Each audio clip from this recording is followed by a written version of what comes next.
Welcome to the TMRN Time Monk Radio Network. I'm Jules, and tonight is the 19th of February 2011. Today we have truth seeker monk Jay Weidner. Jay is a long-time researcher and truth seeker whose videos, books and articles can be found at sacredmysteries.com. Hi Jay, welcome. Hey, good to be here. Great. The Webbot Forum administrator is Fox, and today he will be doing the recording and technical aspects of the show along with Neo and Groundrod. Several members of the forum were kind enough to join us tonight. They include members Lauren, Jerry, Patrick, Sandra, and Uranus Rising. One of the members would also like to welcome Jay on behalf of the forum. Patrick? Hello, Jay. I just have to say that in addition to your own work, your efforts in bringing like-minded people together over the past generation has been nothing short of monumental. And as one of our forum members reminds us with a quote from his dad, you can accomplish amazing things in this life if you don't care who gets the credit. Well, this Webbot Forum wants you to know that your generous contributions are recognized, and we're honored to have you with us today. Well, it's good to be here. I appreciate that. It's better to be behind the scenes anyway. That's true. Jay, we've broken up the interview into various topics or areas. For listeners, this interview will assume you have some understanding of Jay's work, including his research on Aryans, hidden alchemy, the Kali Yuga, the Cross of Henday, among others. If you don't understand some of the questions asked here, please go to sacredmysteries.com to buy Jay's books and DVDs, and also find a host of free interviews on YouTube. With your new Kubrick DVD just coming out, we'll begin with a question from Patrick.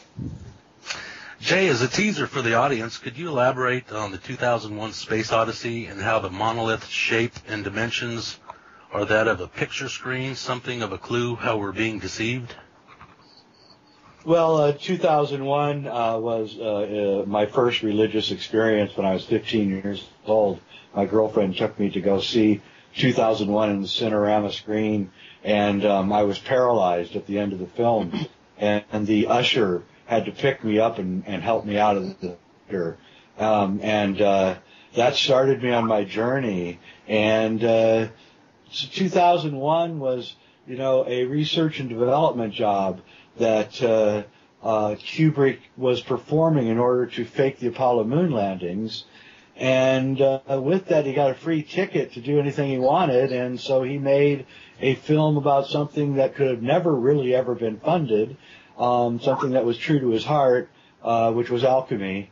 And the monolith is the black stone of alchemy. It's the stone that transforms the human race, as it does in the movie, 3 times.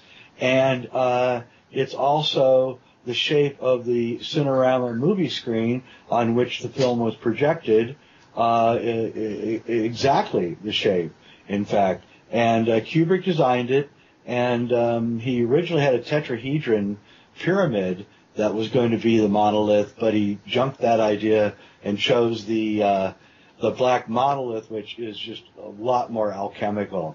The only flaw in 2001: A Space Odyssey is that he was forced by the Illuminati to change the planet from Saturn to Jupiter, and that was very unfortunate because it would have really gone the entire distance that the great work was required to do, but the Illuminati stepped in at the last second, and he had to change it to Jupiter, which is really a shame. Yeah, Jay, just to follow up on that, I did hear you mention that in a previous interview. What do you think Saturn's role is, and how can it be manipulated? You said that we could do something with Saturn to change possibly the frequencies of the other planets. Could you elaborate that, please? Well, I mean, that's all speculation. Probably someone listening in who was a scientific materialist bent would think for sure I'm out of my mind. But when you really examine Saturn, both from what the Cassini has given us and what the Voyager gave us in the 70s, and then you look at the mythology of Saturn, a kind of a concretized understanding begins to develop, and you begin to realize that Saturn is the Time Lord of the solar system, and it has thrown us into our linear time somehow. And I can't explain that completely. I think that Saturn actually is the outer planet. I know there's planets beyond Saturn, of course. I'm not disputing that. But I think that the astrologers were right in that the cube of creation, the hexagonal cube that encases our reality, the outer edges of that cube are Saturn, and that's why it has a hexagonal cloud pattern on the North Pole and has had a hexagonal cloud pattern on the North Pole for at least 35 years straight. And that's because it is most likely a cube of some kind underneath the clouds. And we're seeing the straight edge cloud pattern hitting the edges of this cube. I know it sounds completely crazy, but that's the conclusions that I've reached. And Saturn is the old man of time who sacrifices in order to keep going. He's Kronos. He has the scythe. He's the Grim Reaper. He's the person who devours souls. He's the Archon. He's the chief Archon of our age, and Saturn rules time. So I think that the occult societies, especially the German occult societies, who were called Saturnian societies, are really interested in Saturn, and I think that they have a lot more business going on around Saturn than we can believe. If you really want to get a great book, get The Ring Makers of Saturn. I think you can get it on Amazon. It's probably pretty expensive, but it's just a jaw dropper of a book, and it's a true scientific book examining gigantic objects floating around in the rings of Saturn that are obviously intelligently driven. And it gets weirder than that. I mean, when you start getting into Saturn and the mythology, and you realize that J.R.R. Tolkien was one of the only people that could read the books in the medieval library at Oxford because he understood language so well. He was a philologist. And he got in there and he read everything. He spent the first, from the time he was 20 till the time he was 60 reading all of this stuff. And he wrote Lord of the Rings near the end of his life. And Lord of the Rings, the bad guy is Sauron. And Sauron is the Lord of the Rings. He is Saturn. And he has come to set the new world, the new age, to dominate it and to rule it. And he's defeated by men. And men will be defeated at the end of the next age, and we will know that the defeat of mankind is at hand when mankind can no longer work together and all it does is bicker with each other. And I must say that I do believe right now, at this moment in time, we're at the turning point. This is it right now. We're going to have a civil war. I think we're going to see outbreaks of horrendous things in the Middle East, and we're at the very end of an age. And it's at this point right now, the tipping point reached this week, I think, actually. So Cliff High's his prognostications are right on target.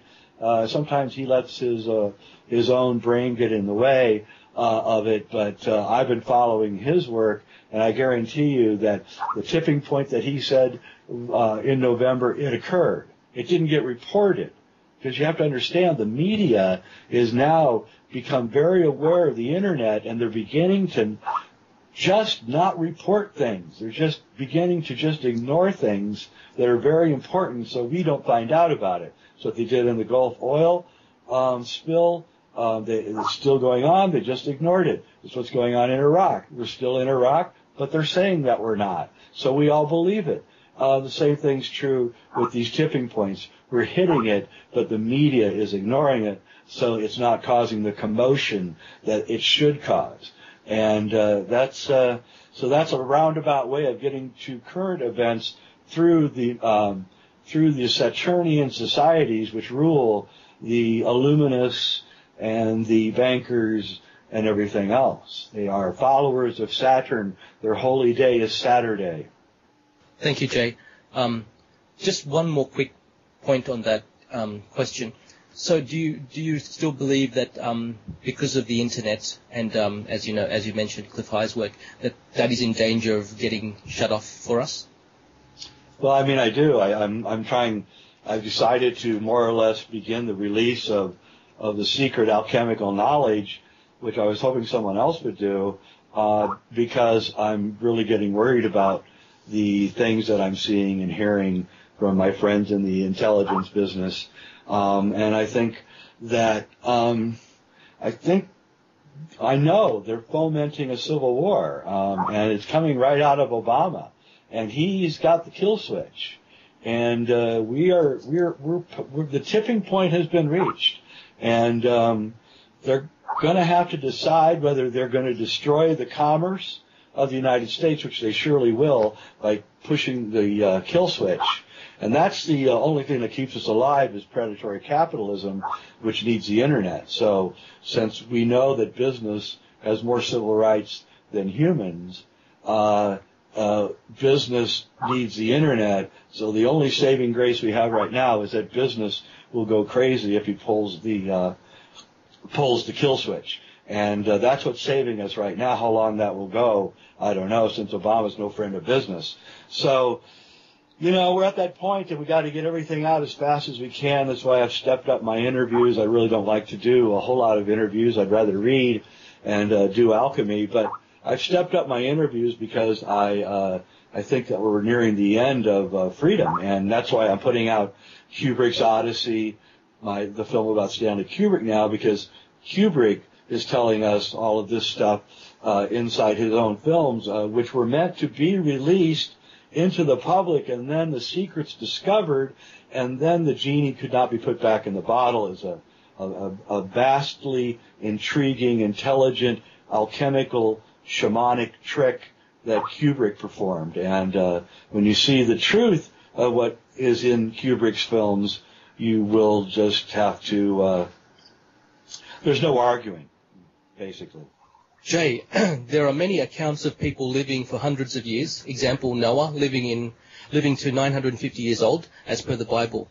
Do you think our DNA was tampered with by the archons and that our lifespan was intentionally reduced to only 100 to 120 years?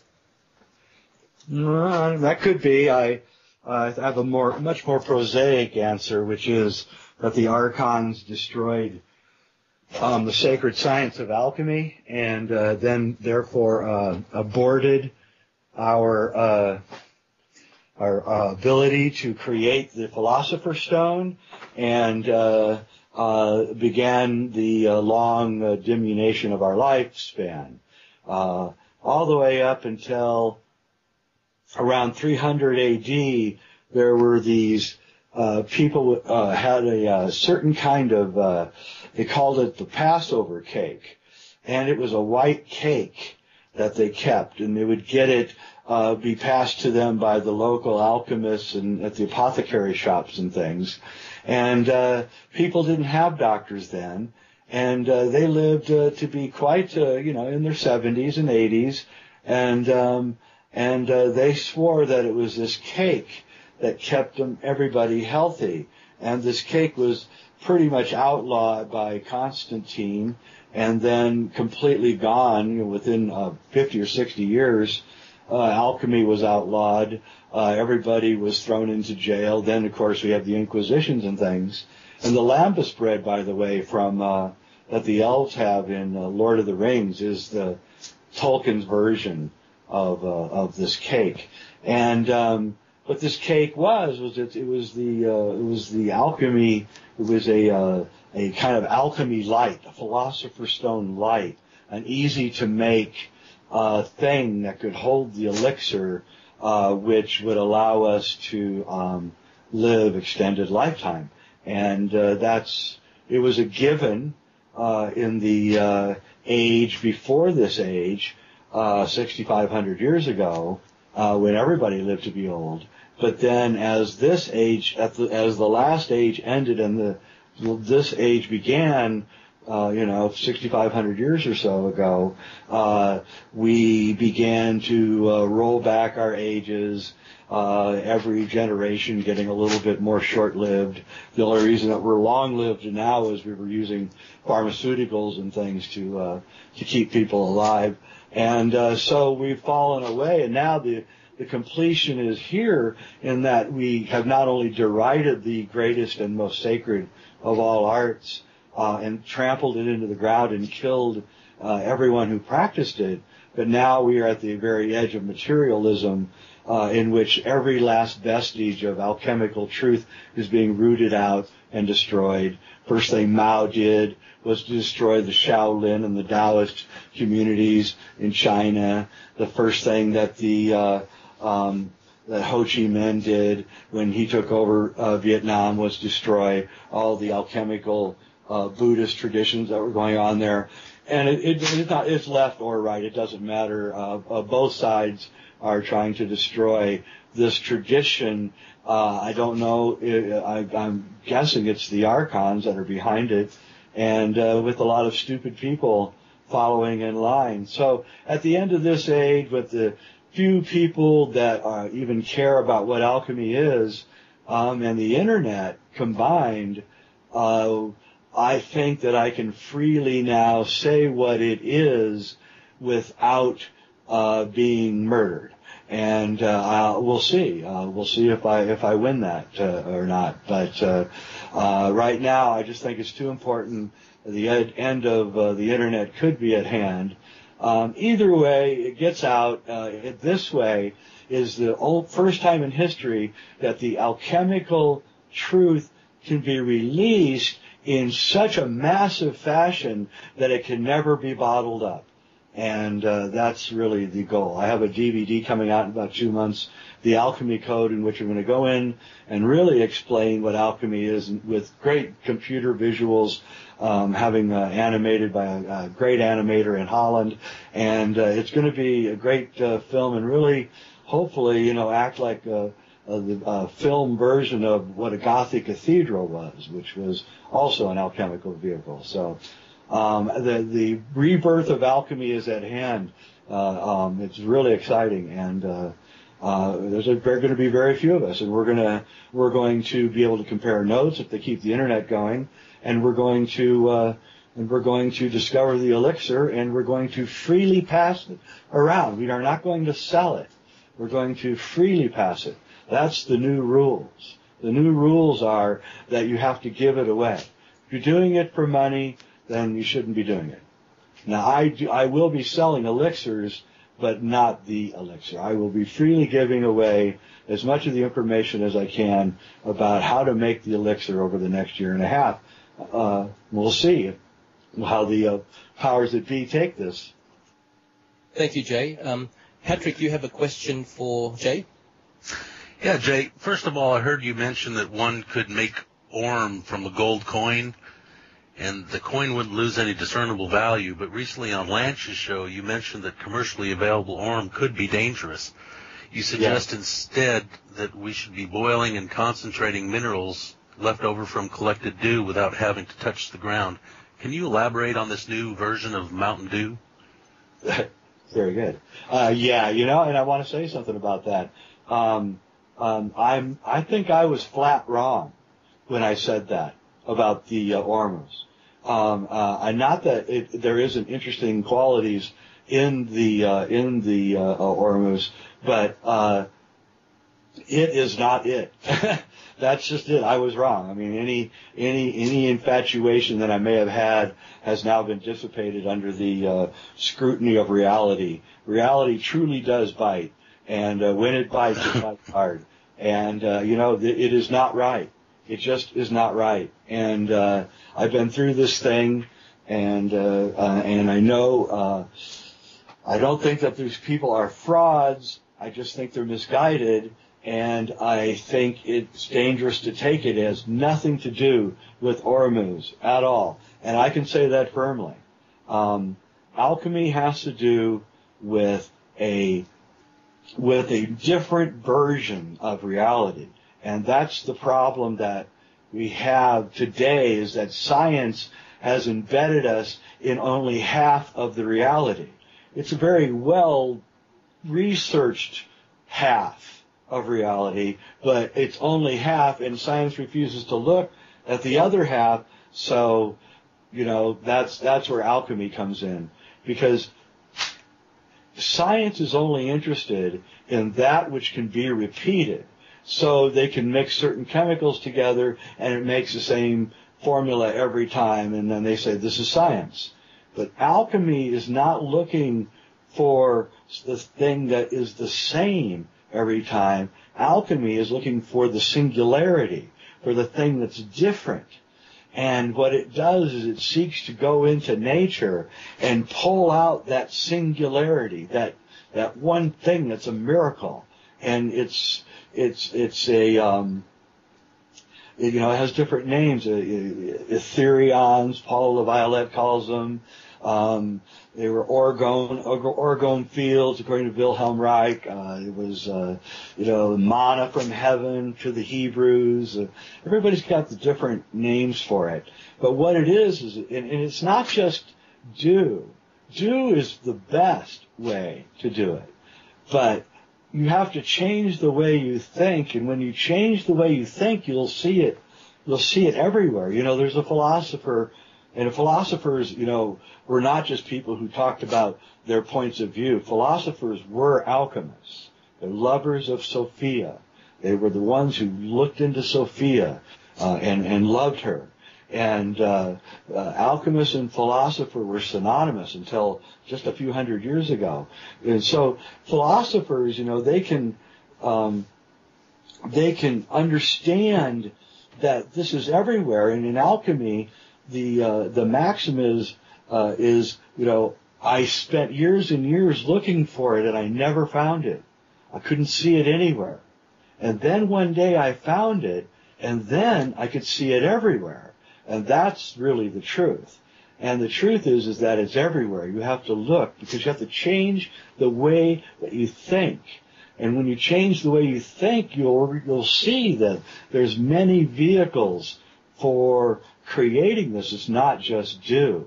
There's many vehicles for it. If you live in a high desert region like El Paso, like one of my alchemist friends, well, he has no dew. He's at 5,000 feet. There's no way he can collect dew. There's never any moisture there.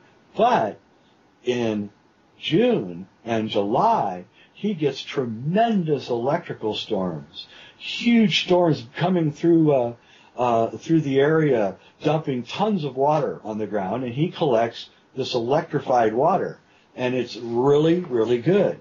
Some people can't get that, and they can't get dew either. So they resort to, how do I call it? Golden water, we'll call it. It's water that is of a golden color that hasn't touched the ground. And I'm not going to go into that any further. I think you can get the idea.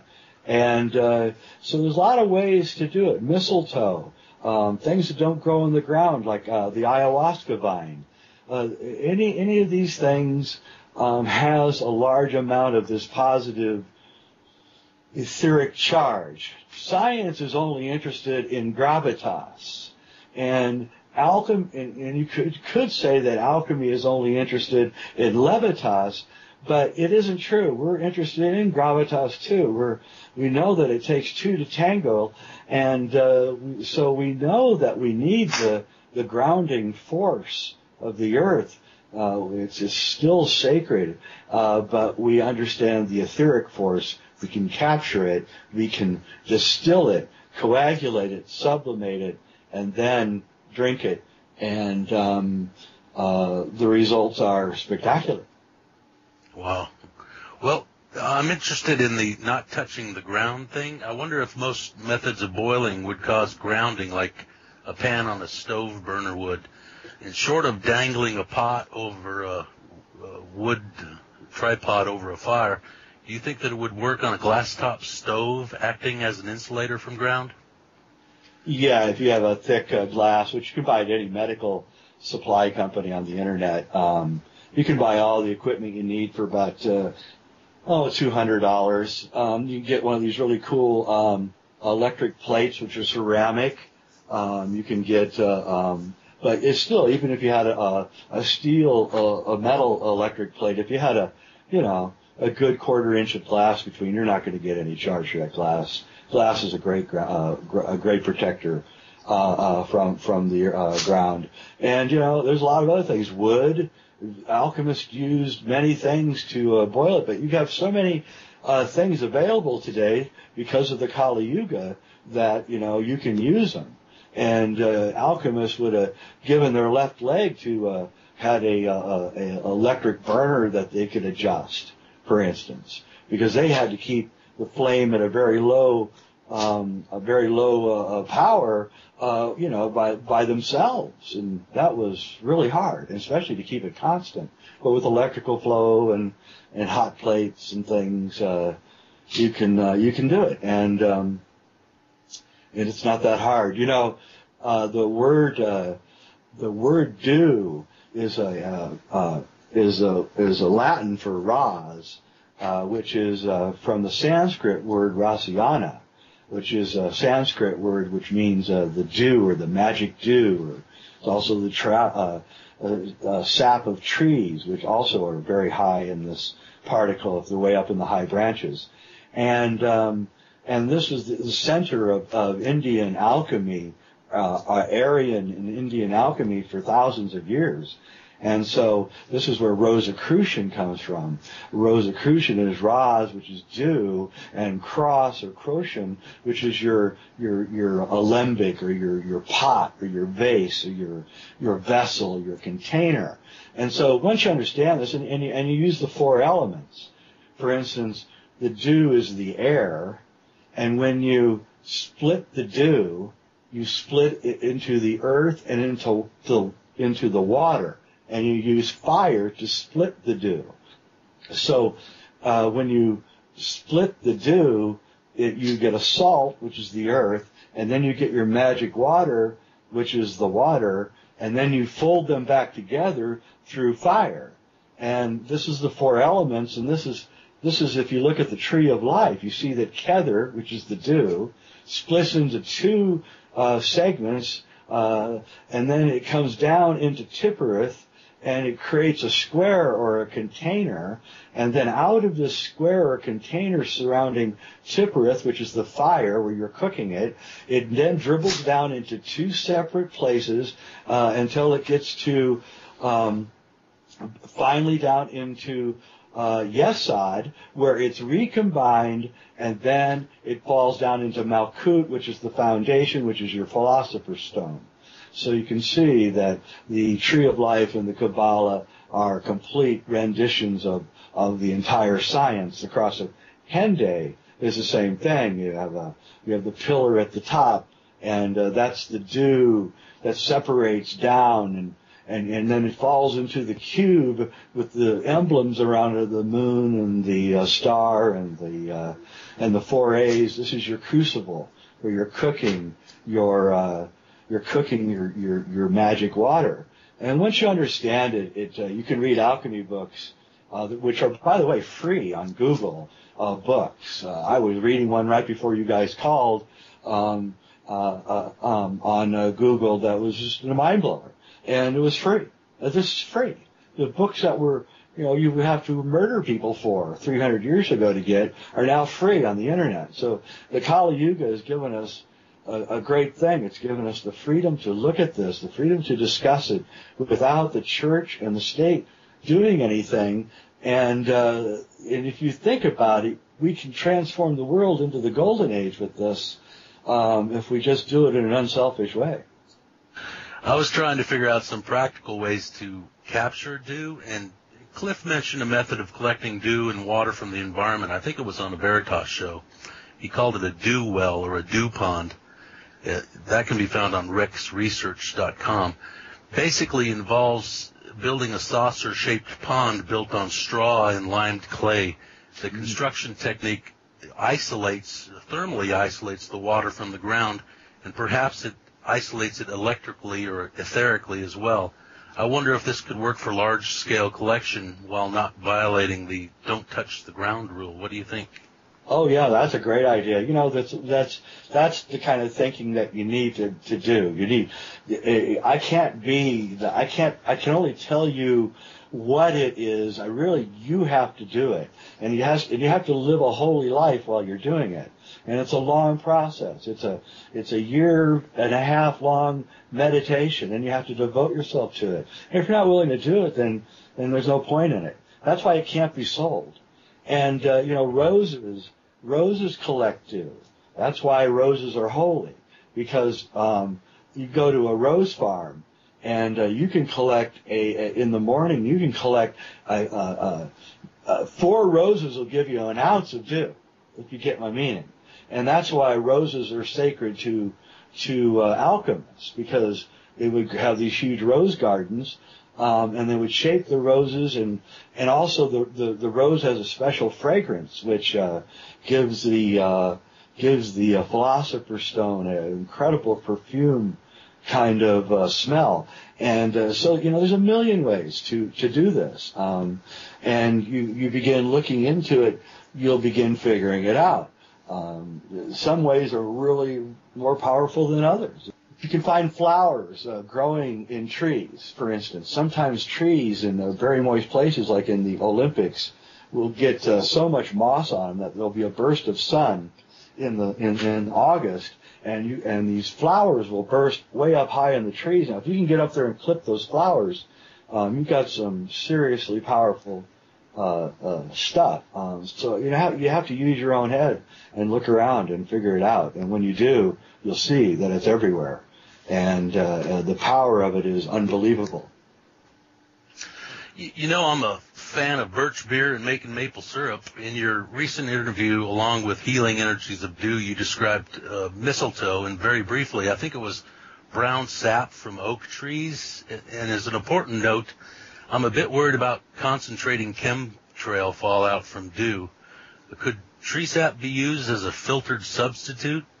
And can you elaborate on mistletoe and oak tree sap? Well, oak trees are really do have to be the most interesting of all trees. And what oak trees, and there's other trees that do this too, but what oak trees do is they have they act like, especially the older they get, they act like a gigantic lung, and they pump water up and they breathe it. So they breathe it and they pull it all the way up into their upper branches, and not just a little bit of water. You get a big, huge oak tree, and it will be filled with hundreds of gallons of water that are being pumped up and down through it all day and night. And this is very interesting. And the mistletoe that grows in the upper branches, especially of big oak tree, that mistletoe is got various qualities. The berries have one kind of quality, the leaves have another kind of quality, and you got to be careful because some of it's toxic. Another thing about mistletoe is that it contains large amounts of dimethyltryptamine, so you have to be careful about how you take it. If you take it as a tincture, you'll be all right. But if you take it as and if you accidentally breathe the fumes of mistletoe while you're trying to create salts from it, you could get very, very, very high very quickly, and it may not be a good thing for you, especially around a flame. So got to be careful with it. It's got huge potential, though, and you don't even really have to go very far with this, because Rudolf Steiner, I think there's a Steiner company, you can get it on the internet, it's called Iscador. Iscador, I think is how they spell it. Iscador. It is a derivative of mistletoe. Susan Summers used it, reversed her breast cancer. I know a lot of people who've reversed cancers with Iscador. So you don't even have to make it. You can get it. It's really good stuff. And again, it's just a branch of alchemy, a druid branch of alchemy in poor old Ireland, where there was nothing growing because it's so cold all the time and raining. The alchemists, were forced to look for the stone in odd places, and they looked up into them, and they realized that they could get it also from the mistletoe. It's generally a vegetable matter that you'll get the stone from, or the dew. You can also get the stone, though, from metals, but that's a very complex, long, involved process, and you really don't want to take tinctures that are made from metals, so I don't recommend them. But you can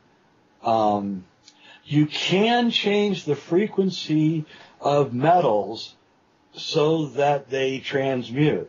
And this stuff, in the right form, in its red form, it goes through colors as you distill and sublimate it.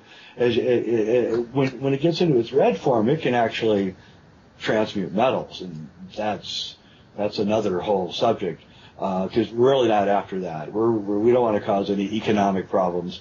We're only after the medicine here, and living a long life and gnosis, or the agreement that we all have to have that we can look into anything and explore anything in an open way.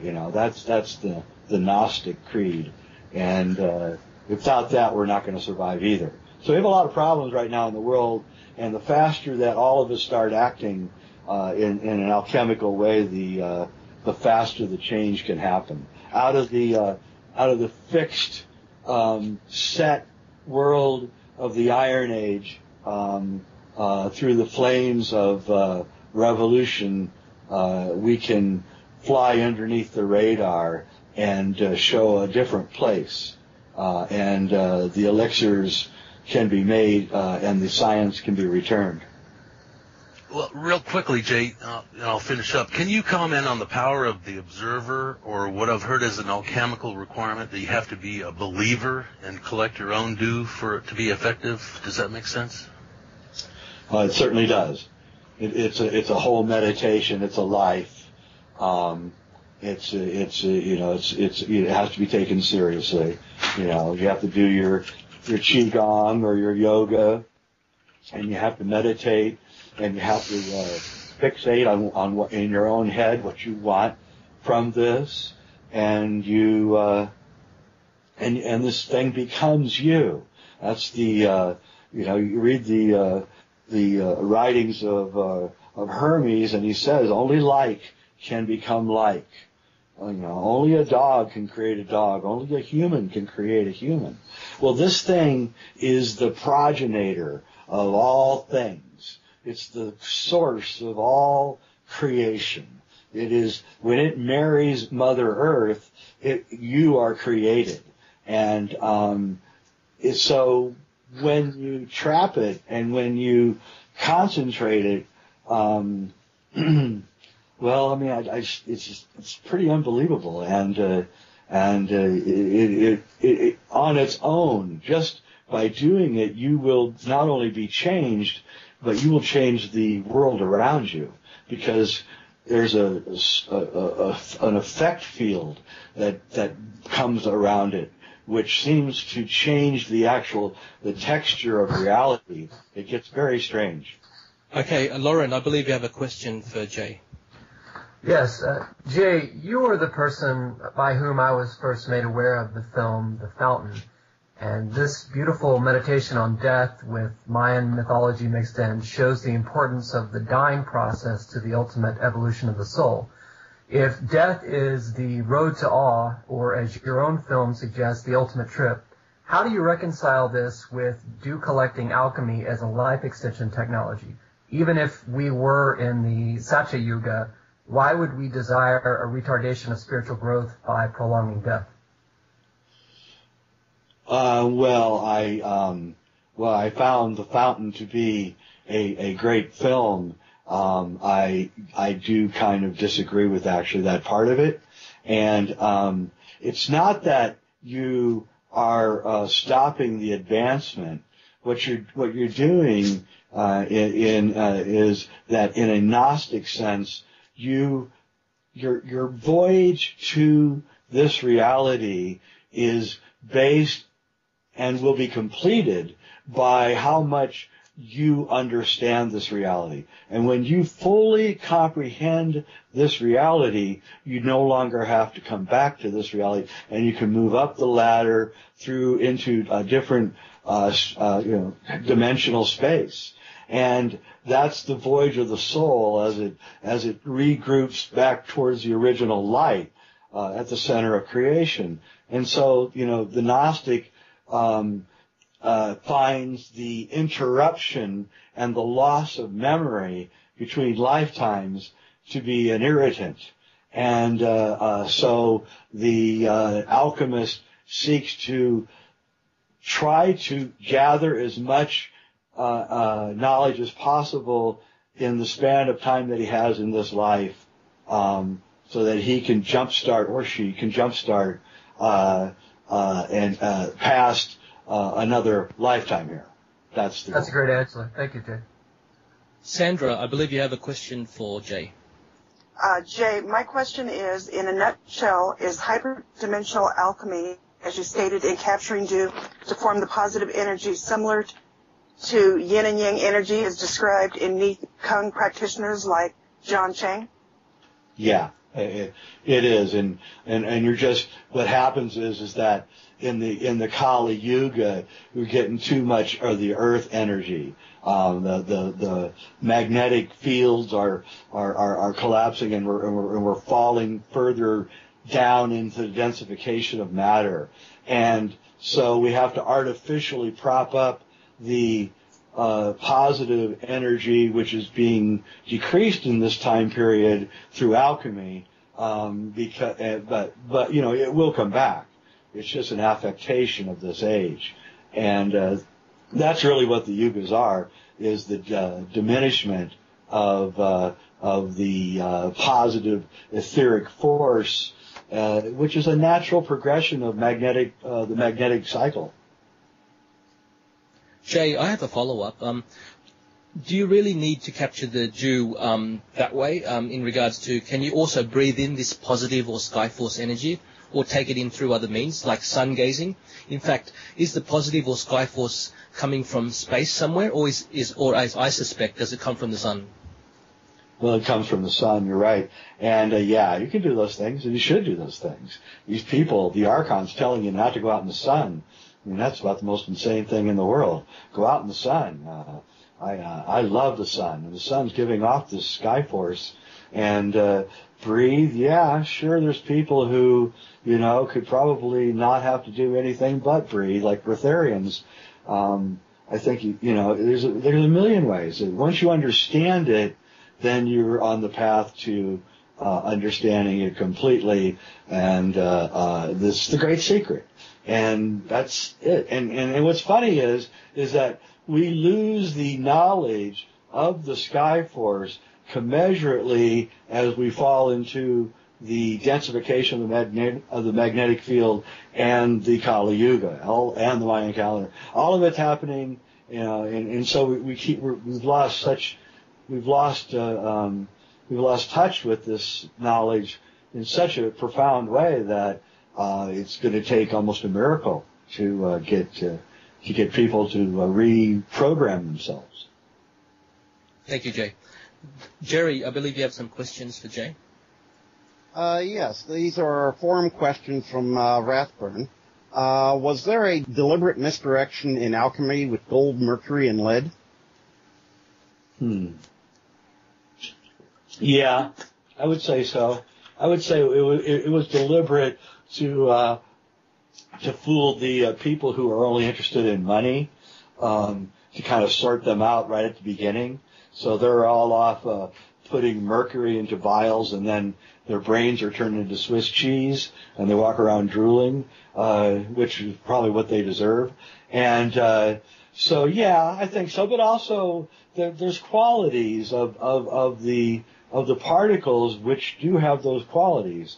So, it's a little of both, probably. All right. Another question from Rathburn. Do you or anyone you know tried the method of gathering dew that you outlined? Oh, yeah. I can't name names. I'm the only fool. Okay, and do you see this as a necessary step in our Sophia's evolution? Yeah, that's what this is. Alchemy is like I said, it's synonymous with philosopher.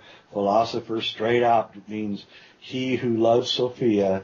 And alchemists, that's their religion. They love Sophia. They're learning her mysteries. And through learning her mysteries and realizing her mysteries and understanding her mysteries, she understands her own mysteries and her own self. And then she can give birth to these things so that they're easier for us to get. So it's a symbiotic relationship that we have with Sophia. And it is the original religion. It's the original science. There was no difference between the religion and the science once. Now that's all been lost. Thank you, Jay. Uranus Rising, do you have a question for Jay?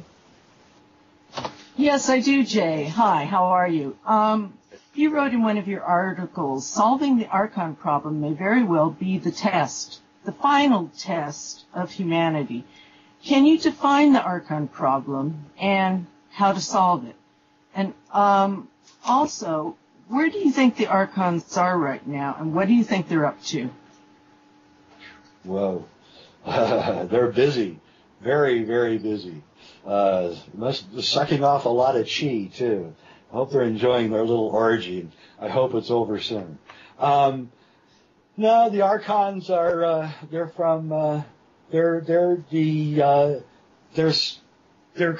beings who are alien in that they occupy the other planets in the solar system, and they're when Sophia created us, there was like a splash of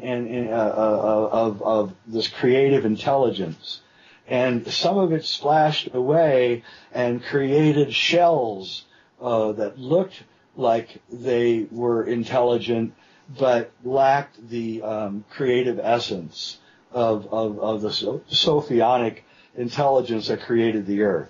And so they're jealous of us, and they seek to remove us from our humanness.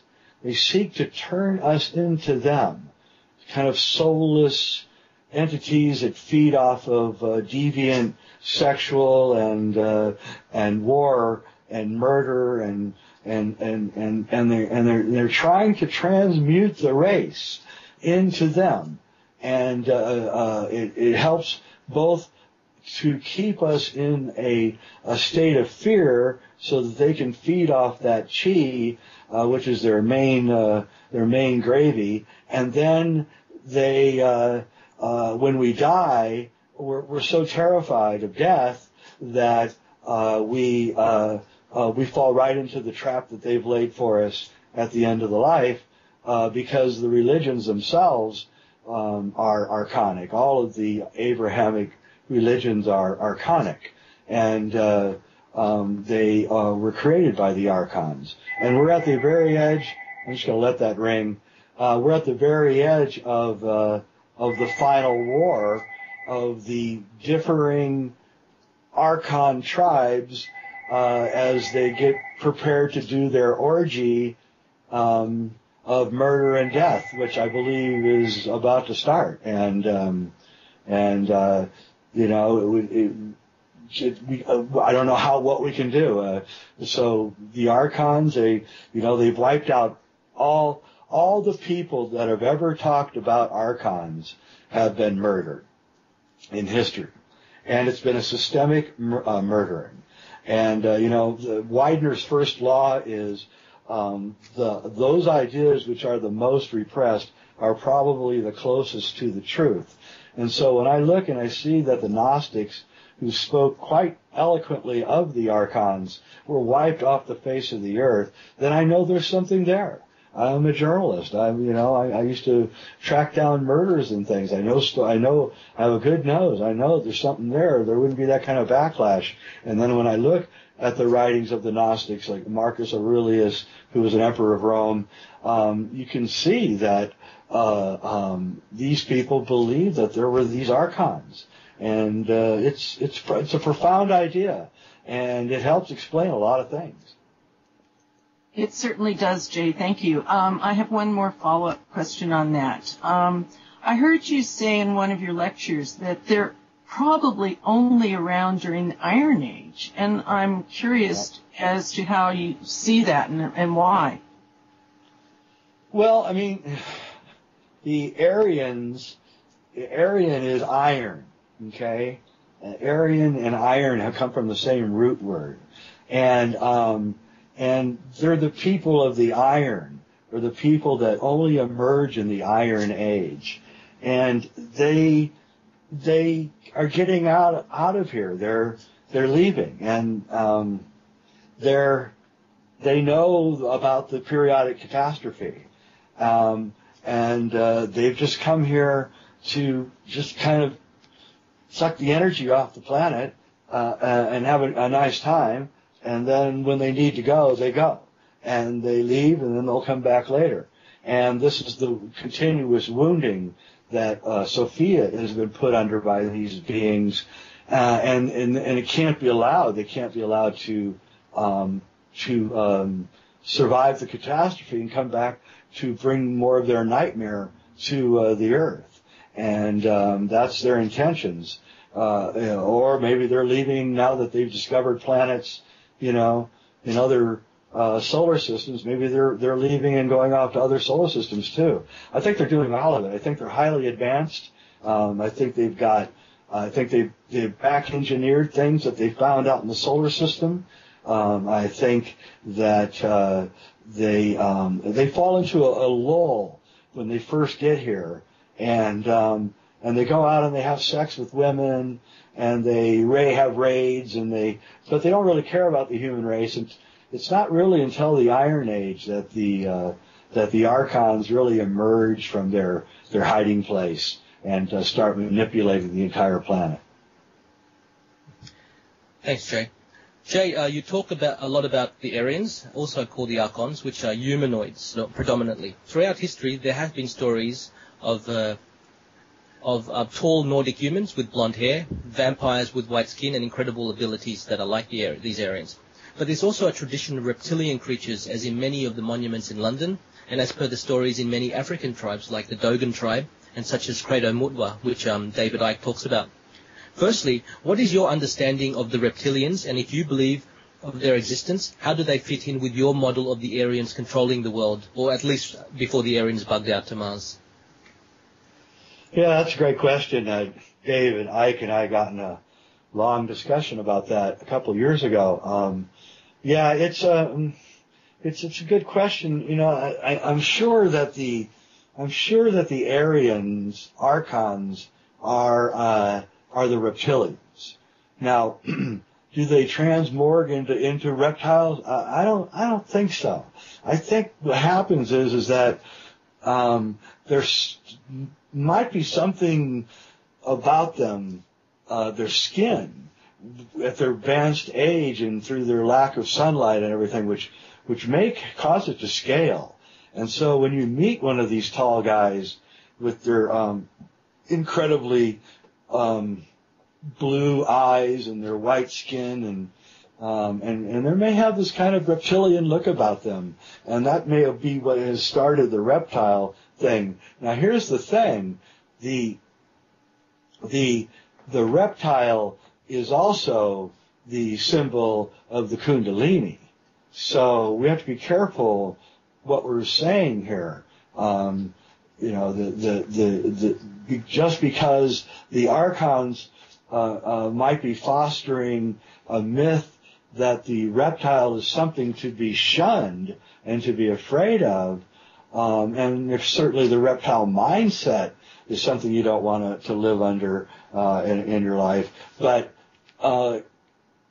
it's also causing people to be afraid of the philosophies that teach how to release the Kundalini and try to reach Samadhi. And so I think we have to be careful that we don't fall into various Archon traps by and I'm not saying that Credo or David or Archons are working for him. I just think that the Archons put a lot of stories out trying to cover their tracks.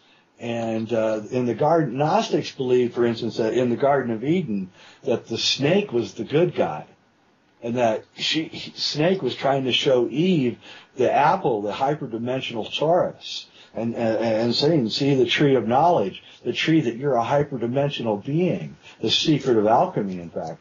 And it was God, Jehovah, the King Archon, who told us that we couldn't eat of the tree of knowledge. So, what is the reptile the bad guy? No, the reptile is the Kundalini wrapped up the spine of the tree, releasing the hyperdimensional knowledge to Eve. And if you just twist the ideas around, you can see that sometimes the Archons have devious ways of rewriting our myths. Okay, thank you, Jay. I guess it is true. An apple a day keeps the doctor away. Okay, I believe the next question is from Patrick. Patrick, could you ask a question? Yeah, Jay, I'm fascinated with your literal interpretation of the Purana texts and the Gnostic view of the Nag Hammadi concerning the Archons and their ties to Mars. Even Rush Limbaugh discussed a secret Gore report in March of 2004 where he stated that people from Mars are controlling, polluting, and destroying our planet. At the time, they were still here running Enron and Raytheon. Had you ever come across that? Yes, I have. In fact, it's one of my favorite bits of radio. I have it highlighted on my front page of my computer. I also recall a well-known remote viewer recognizing that the others were walking among us. I think it was in Penetration by Ingo Swann. It reminds me also of the TV series The Event. Maybe you're aware of that show as well. Yeah, I remember that one. Yeah. It's a new, I think, NBC series. The theme includes a group of ageless humanoids stranded on Earth from long ago.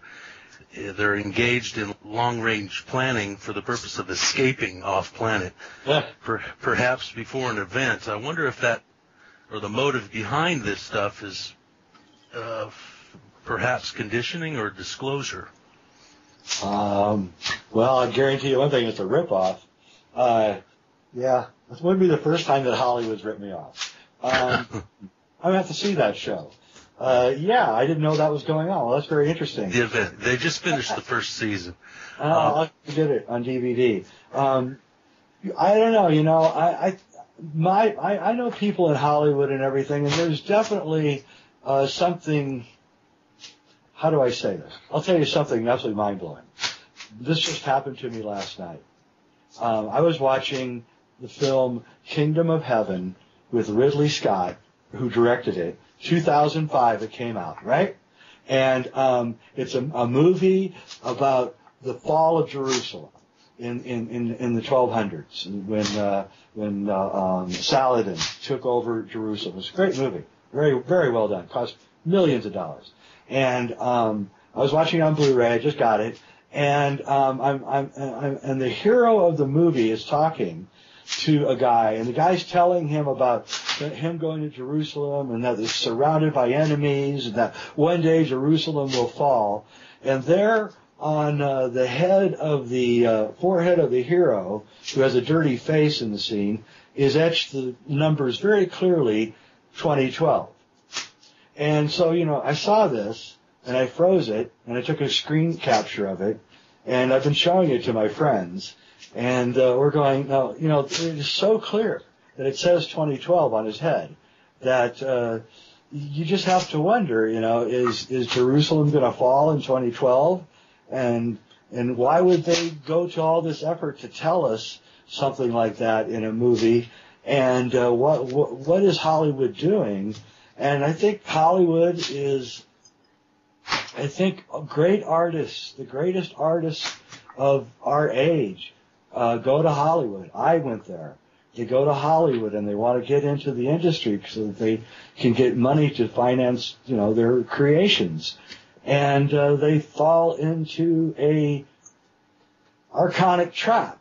And the only way that they can get out the truth is through subliminal messages, which again comes right back around to where we started with Kubrick. And this is my my first one of the Kubrick film is really going to unload a lot. But the second one, I'm going to show that Kubrick is using subliminal messages all through his films to tell us a whole story about the hidden masters, the archons. And he specifically calls them archons. It's really amazing and incredibly fascinating. And we just have to come to grips that these people, if they are people, they really exist. They really do rule the world.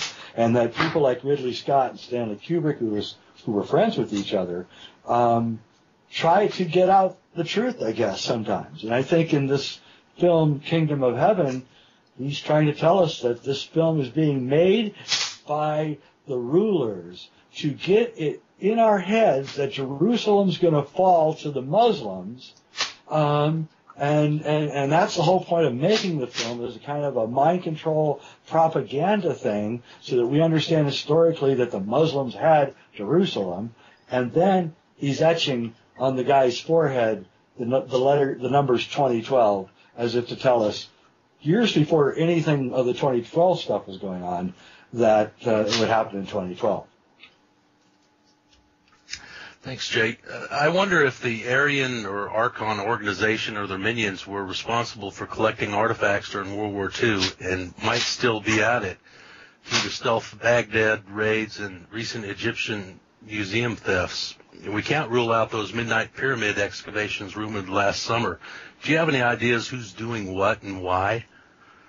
Oh, that's definitely the Archons trying to remove any vestige of ability for us to discern the truth. You bet that is, and they're doing it everywhere they go.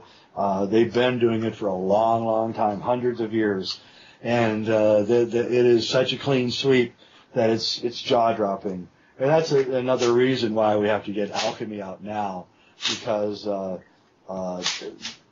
they're not looking. They're so busy with the final rape of the planet and the escape plan, and putting in the most absolutely the worst gangsters imaginable are being put into power now, and now the chaos is coming, and the wars and the civil wars, and I just can't see how the infrastructure can hold together through the chaos that's coming. Regarding the Aryans, can you discuss any collaborative theories with respect to the Norway spiral and speculation that it might have been a show of force? Yeah, on the same day that Obama went to Oslo to get the Peace Prize that he didn't deserve, and the Putin decided that he was going to launch a missile to show off Russia and how big their middle leg was, and so kind of a provocative move, and then the spiral seemed to grab the missile in midair and just stop it and freeze it, and it was a show of force by the Archons. The Archons are gone pretty much off planet now, and they've left it to the gangsters. And so now the gangsters are fighting, but the Archons or Aryans, whatever you want to call them, their problem is that they think everyone thinks like they think. And so they think that we're planning on going and raiding them where they're safe.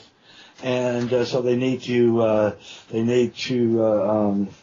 eviscerate all of our militaries. So that we can't get beyond the realm of just earthly orbit.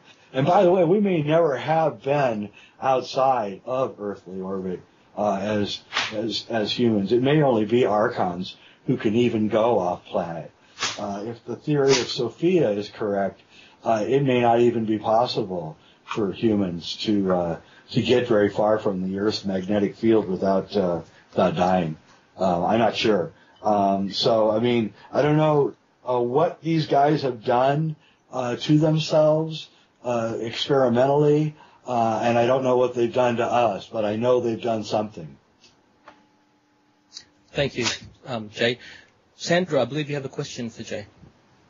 Yes, one of our members, Rathburn, had a question, which was, what source do you use for the physical description of the archons?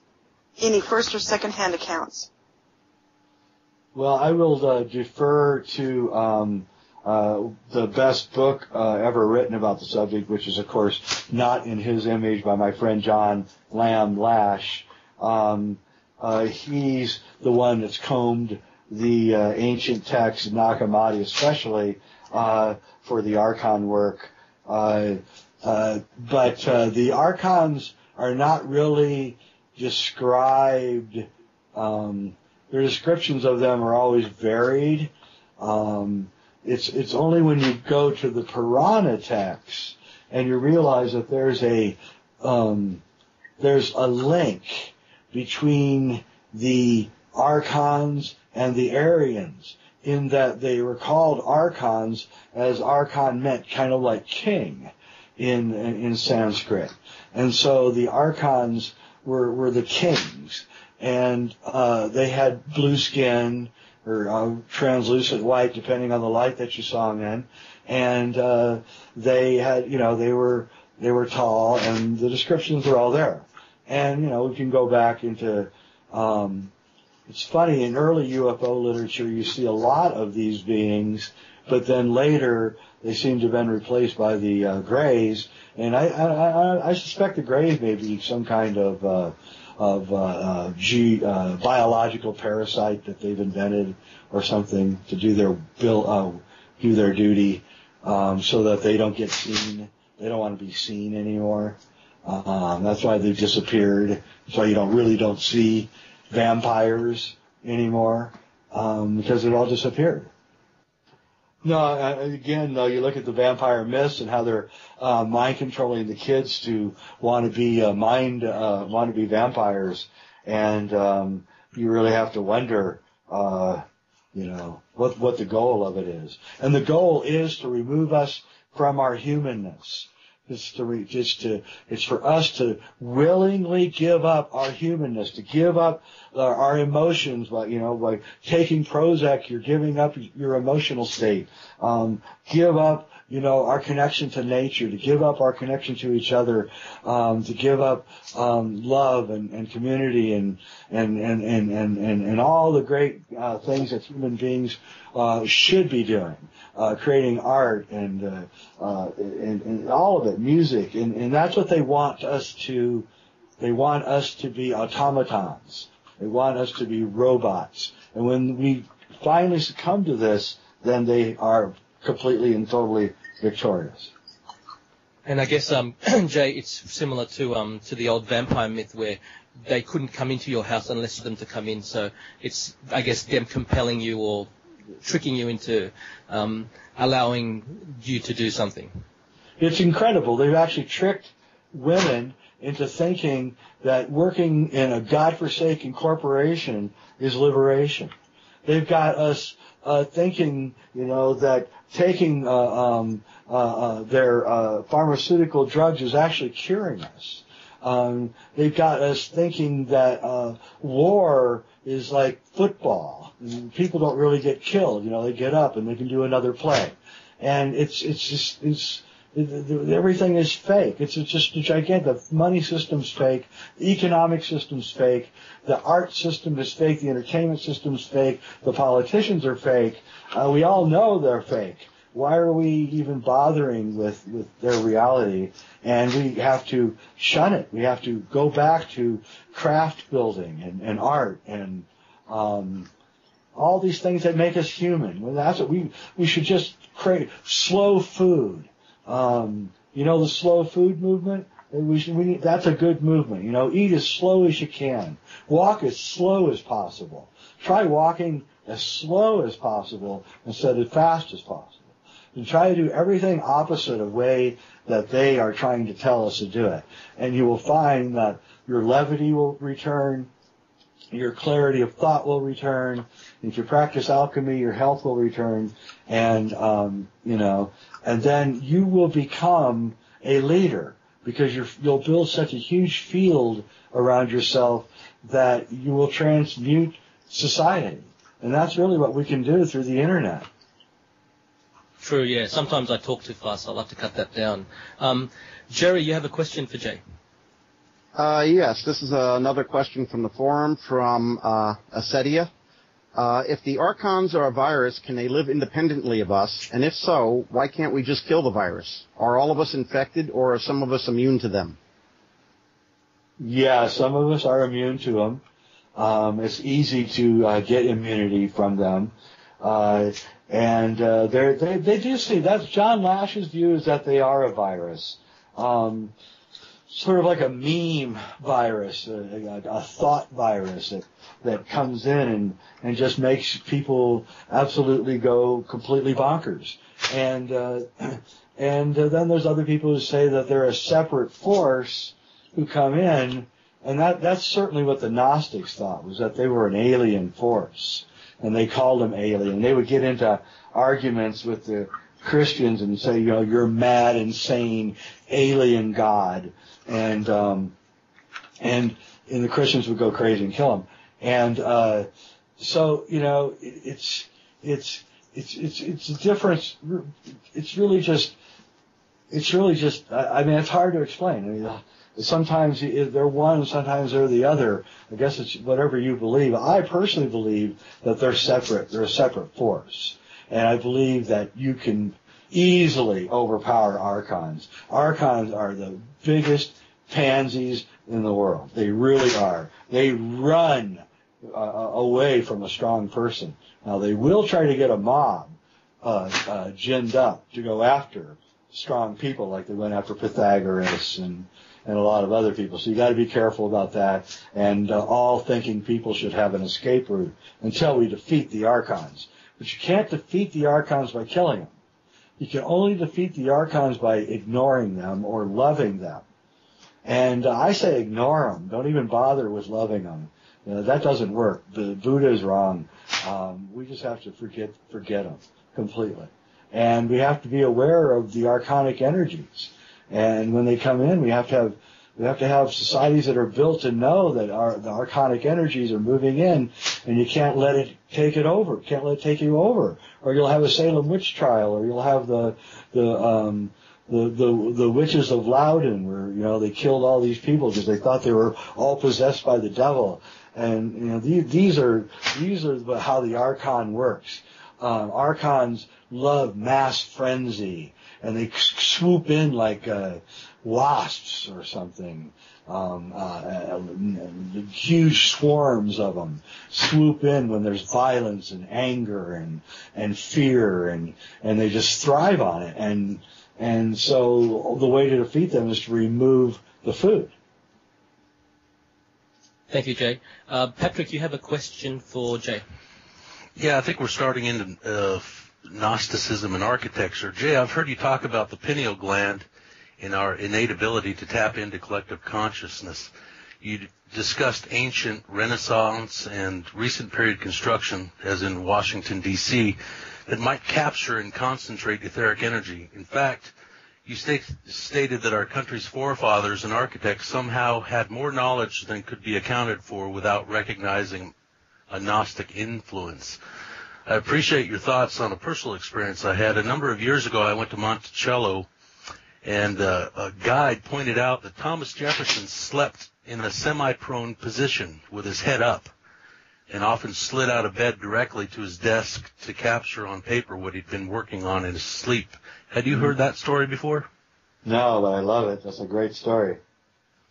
There's a guy, he tapped into it. No wonder he was such a genius. Can you discuss how this might tie in with Robert Lawler's translation in the Temple of Man work, and how architecture in D.C. might have been purposefully built to enhance or transmute collective consciousness? Well, I think that's right. I think what happened is that there was a war within Freemasonry. Originally was an alchemical tradition that was usurped in the mid 1700s by the bankers, the bankers were more or less assigned by the Aryan Archons to begin the industrial age, so to speak. And so the Freemasonry became kind of a business organization, but so there was a break, and the good guys, they went underground. They are helping release this information right now. And they built the Gothic cathedrals, and they were behind. I personally believe that the fathers of the Revolution were this renegade, the apprentices of this renegade bunch, who began a war against England because it was English Freemasonry which was taking over all the world's Freemasons. And so the French and the American Freemasons got together and created a more esoteric-based Freemasonry, free from the archonic grip of English Freemasonry, and hence the war and the Revolution and the War of 1812. And through all that, they built, they used their knowledge of that had been gathered probably by the Templars in their digs underneath the temple, had discovered texts and books on alchemy and history that became the books that the Templars had. And so the Templars, Freemasons come from the Templars, and the Templars were initiated into alchemy through their Islamic connections. And so we can see that the founders of the United States were recognized that there was a dark influence on the world, and we tried to create a place where freedom to study and essentially be a Gnostic could take place. Our founding fathers were Gnostics. People call them deists and other things, and that's true, but deist and Gnostic are very closely related, actually. Thanks, Jay. I wonder if Tibetan structures have some sort of function in their construction. I recall your information about a parabolic carved mountain cliff where monks were able to levitate boulders from a high ledge to the ground using only their voices and harmonic instruments. Can you think of any great examples where frequency and vibration are designed into modern architecture? Yeah, the Gothic cathedrals, and in Peru, the ruins of the temples still have this reverberation effect.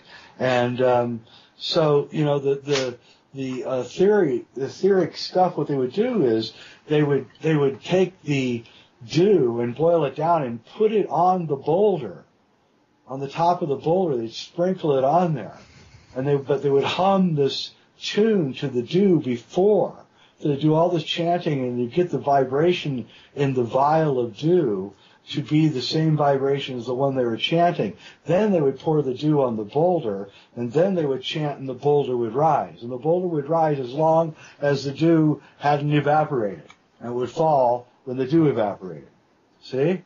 And that's how they were doing all those things.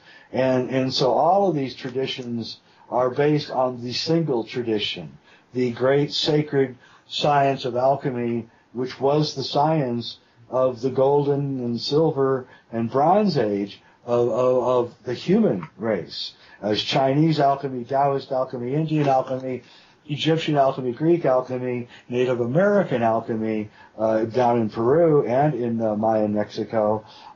So each are holding an aspect of the single great truth, which is the sky force, how to grab it, how to condense it, and how to take it, and how to live a long time, how to levitate, how to do all the things that they promised you could do if you went to India in the 60s, but nobody could actually do. Thanks, Jay. Lauren, you have a question for Jay. Yes, Jay, the subtitle of your film, Sophia Returning, is The Path to Planetary Tantra, yet the subject of Tantra does not receive much screen time. However, there is a curious and somewhat vague statement by Lash that seems to tie in, and I'll quote, pornography is a huge part of what the archons do, and it's also a huge part of what Sophia is going to do using to overcome them. Can you elaborate in any way on this statement, and what, in your opinion, is the path away from mimetic devices such as pornography and towards planetary tantra? Yeah, well, I think the whole film is the path to planetary tantra. It's about the love of Sophia and almost really a sensuous relationship with Sophia, which is really when you're at that ecstatic state, that's when you really achieved gnosis. And so, there's lots of paths towards that state of attainment of organic light. And pornography is again a fake out. It's fake sex, and it's also a turning away of men from sex with women, which is how do I say this and be politically correct? The most incredible sex act in all of nature is the sex act between a man and a woman of the human species. And it's the only one where they can come face to face with each other. And the way that the woman's body is built, she's the only female species that can actually reach orgasm at will. Whereas, she doesn't have to wait for her period time when she goes into heat like other mammals have to. And the human body is constructed in such a way that it allows this, and this is a key to our sacredness and how sacred we really are. And we're allowed in the moment of the greatest alchemy of all, the creation of life. We're allowed by virtue of the way our organs are placed and our spine. And if you yab yum from Tantra, when your spines are both facing up into the sky in the yab yum position, well, you develop this huge electromagnetic field around you. And if you can stay in coitus for a long time, you can get this just this gigantic field happening, and it's piezoelectric, driven from the sex act itself, fueled by the pineal gland. Because remember that the whole point of alchemy, of Qigong, of Tai Chi, of all these traditions, is you have to open up the pineal gland. You have to push the earth energy all the way up into the pineal gland, controlled by the sky force, which surrounds it and pulls it up. So instead of the earth energy being just a chaotic force that's dragging you down, you become the master of the earth energy, and you pull it up in a little tiny spiral up the spine. And when it touches the pineal gland, then the salts, the calcification of the pineal gland begins to reverse itself, and the dew will help you do this. The golden water, the magic saps from trees, these kinds of things are what you want to do, and of course right living and right practice, and it's a whole entire lifestyle. Wow, thank you. I really like the film, by the way. And in the film, you talk about the Archon created replica Melchizedek, whose seeming immortality is used as a promissory persuasion tool for human minions who don't realize that only a replica can be immortal, not them. Is it your understanding that this figure has remained in the shadows since the biblical days, or might he have taken on other identities throughout history, or even in present day? Can you speculate on this? I'd say both. I'd say he's a presence here, and he can get into bodies, and he is the Melchizedek who is the father of the Abrahamic religions, and he brought the forces of Jehovah here to the planet, and the highest people get to meet him. That's their great reward. And then they get promised that they too can live for thousands and thousands of years if they become a follower of him. And then he uses drugs and things that at least allows a somewhat expanded life. I don't know how long these guys at the top can live. I would say about 120 years, it seems. I don't see anybody living a lot longer than that. There are people who do live longer than that, but those are the other people that the Archons are trying to find and destroy. That's the Archon's number one goal, is to find this group that knows the secrets of alchemy and is secretly influencing the human race. That's the group that the Archons want to find and kill, if they can. But it may be all too late now, and that's what I think, because otherwise it wouldn't allow me to even be talking like this. I would be killed. So they obviously, the forces of control on the planet have left or lessened, or they've given up, or something. I don't know. I have one other question. This one on the Kali Yuga, and I'd like your opinion. I seem to remember you suggesting that we're nearing the end of it.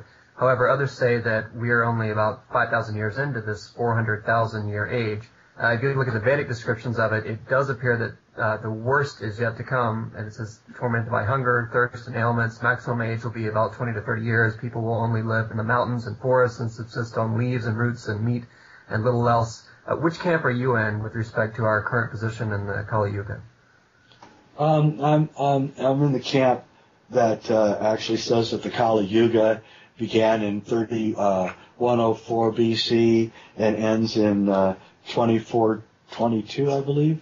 2442.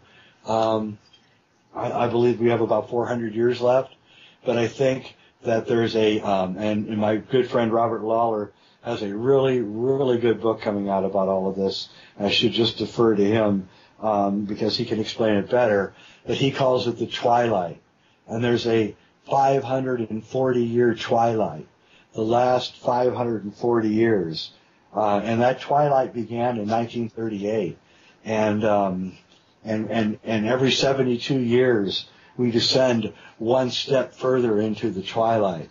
And 2010 was 72 years into the first step into the twilight. And so there's a period of twilights, each one getting darker and dimmer. However, just because the world is thrown into those things doesn't mean that you have to be. So, you have to think about that. Yeah, 99.99% of the human race is going to be eating roots. I think that's probably going to happen very soon. But, the search for knowledge and truth can go on no matter what happens. And so we can't give up the ghost here. And anyway, you want to be alive at the end of the world. It's supposed to be really a lot of fun. So, thanks, Jay. So as we're in the Kali Yuga 2012 Cross of Henday topics, my question, Jay, for you was magnetic changes are taking effect on our planet. Maybe it is primarily due to the sun, or maybe the sun is reacting to energies from outside our solar system. In either case, have you researched the possibility of magnetic pole destabilization and a magnetic pole flip? We know of Robert Felix's excellent scientific work, but was wondering if there was any evidence of that in your research through either historic records like Prana, Henday, Hopi, or Maya. I think that's absolutely what's going on. And I think Felix has it nailed. And I think that's what the Cross of Henday is talking about. I think that's what the record shows. I think there's magnetic reversals. I think they're driven by a concatenation of effects through the nested dynamics of galactic physics. The galaxy goes, then the sun goes, then the earth goes, then we go. Everything has a commensurate step down effect, as in like a transformer. And so we're getting ours, and it's happening right now. And this is the end of the magnetic field cycle. And there's It happens all the time. It's a natural thing, and science is now beginning to accept it. So the cross-ahende is being proven right. The scientists are stumbling over each other, trying to write books about all of this right now. It's incredible. And I see it in the literature. I can't believe it. Thank you, Jay. Just one quick follow-up before we go to Uranus. So in your examples you've given, you've stated that ancient people would stay in caves and then put a twig out and it'd catch on fire. I mean, that to me, for a long period of time, that to me doesn't show it's a CME, but something like the magnetics of the Earth has disappeared and we're getting cosmic radiation. What did you think of that? It's both. When the field collapses on the sun, there is a commensurate CME release. The Earth field collapses, which is happening right now, and we're getting things, and even right now, that we've never seen before. We don't even have machines to measure them. Rays from outside the galaxy are bombarding us. And like Robert Felix says, this is the thing that the evolutionary biologists were looking for, that mechanism which causes evolutionary shift and change. And so, yeah, it's a magnetic field. We're magnetic. We're piezo-magnetic. If you don't understand that, you won't get alchemy, because that's what you're buffering. That's what you're creating. That's what you're buffing up. I mean, when you do alchemy is this electromagnetic field. And it's not just the strength of the field, it's the coherence of the field. And the coherence of the field is driven by right living and meditation and eating right and all that. And so the Earth's field is in a deeply incoherent state right now. The sun's is collapsing. The center of the galaxies is probably collapsing. And probably the center of the universe is going through a collapse. So what do? You hoard a bunch of ammunition and food, or do you try to get your field, your own personal field, more coherent and more strong? And I think that the answer is the latter. It seems much more sense for you to concentrate on keeping your own little neighborhood coherent, if you know what I mean. Okay, great. Jay, I believe Lauren has another question for you. Lauren? In previous interviews, Jay, you said that you would be spending December 21st, 2012 at the foot of the Sphinx, but you never said why. Are you prepared to say why now? Well, I don't think I'll be able to do it now. I happen to know and quite familiar with the Muslim Brotherhood, and if they're going to take over Egypt, I will never return. Trust me. Those dudes are really scary. I did that because of the front piece in Mystery of the Cathedrals by Falconelli has the alchemist standing between the paws of the Sphinx looking east, and I knew that he was trying to say that when you figure out the truth, that's where you want to be. And I imagine you want to be there because it's some kind of pivot place or something. There's something about the pyramids and why they're there that is trying to signal to us that this is some sort of locus for the hyperdimensional field around the Earth. So maybe it just doesn't get as twisted in the reversals or something, or maybe the heavy limestone of the pyramids themselves create a piezoelectric field strong enough to protect that area from the magnetic reversal, and perhaps that can be done on a localized basis by people, and that's something that we should all be thinking about. So it's hard to say, but they've stripped off the limestone casing. The Islamic people did, and made mosques with it, so they may have been neutered in the 700s, so we don't know. I suspect that they've been neutered. So the pyramids may not work anymore. But anyway, I've already stood between the paws of the Sphinx, so I've already done that, so I don't need to do that anymore. Thank you, Jay. Jerry, you have a question? Yes. Regarding the double catastrophe Falconelli spoke of, I'm not clear on exactly what's lining up. We've got the Earth's equatorial plane, Earth-Moon system plane, Sun's plane, Solar System's plane. all orbiting the galactic center and all precessing. And then there's, of course, all the magnetic spin axes that don't line up with the physical spin axis. And you're asking me what all that means? Well, basically, what is it that's the major lining up? Are all of them lining up at once, or some subset? What's going on is that there seems to be some kind of link to the angle at which the Earth sits towards the center of the galaxy. And what we're doing now is we've been angling away from the center of the galaxy via the precession of the equinoxes for the last 13,000 years. And now, right now, it started in actually 99, 98, we've turned the corner and we're actually starting to angle in towards the center of the galaxy. And this is causing, it's sort of like a ship turning away from being against the current to turning into the current. And so these particles are starting to increase. These higher dimensional particles that we're trying to capture in the tube, they're beginning to increase now. We're actually moving into like a headwaters of this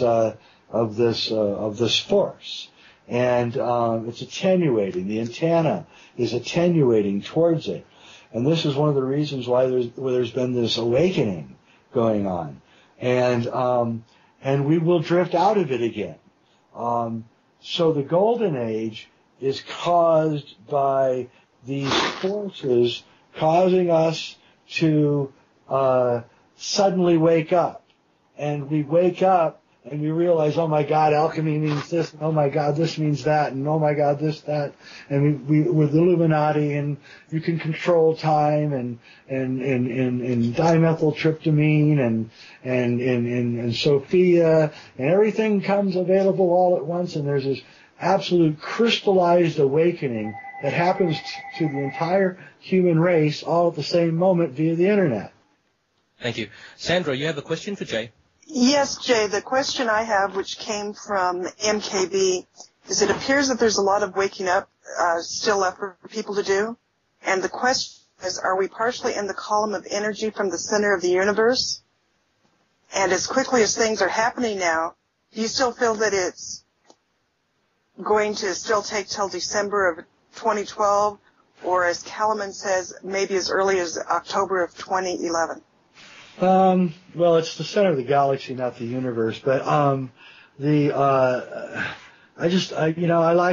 Kalaman, and he's a great guy and everything. But I don't see his work holding up to scrutiny. So, it's an intuitive kind of thing, and it's interesting. It seems sort of like it's based a little bit on Terence McKenna's work. I can't really get anything concrete out of Kalaman, so if it's intuitive, then it's interesting and we can watch it. However, I really do look at the Kali Yuga as going on a lot further. I think what's going to happen is that there's going to be a small part of the human race that's going to wake up, and the rest of the human race is going to continue to degrade, unfortunately. And I don't think there's any saving them.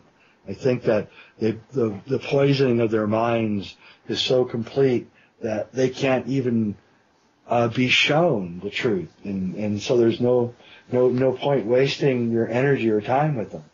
I hate to sound callous, but at this point in time, it's better for us to create small groups that are working on our own alchemy and are talking to each other so that each one of us can reach a perfection in our work by talking to each other, which is something that's never happened before.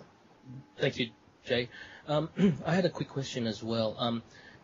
What do you think of the recent shock revelations about George Lucas talking for 15 minutes to Seth Rogen and Steven Spielberg about 2012 and the end of the world as we know it, and him preparing for it? Do you think many of the elite actors in Hollywood know of this coming cataclysm and are have prepared for it? Cliff have seen in his linguistics, as of the last run, that the elites are making preparations to move to their hidey holes. Do you know or have seen or heard of anything in that respect in Hollywood?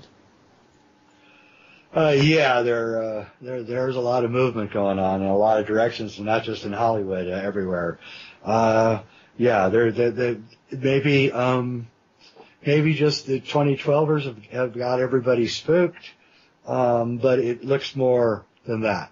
And Lucas saying that stuff just doesn't surprise me. I'm telling you that in this $120 million film from 2005, Kingdom of Heaven, by Ridley Scott, one of the top directors in the world, he clearly has the numbers 2012 on his forehead.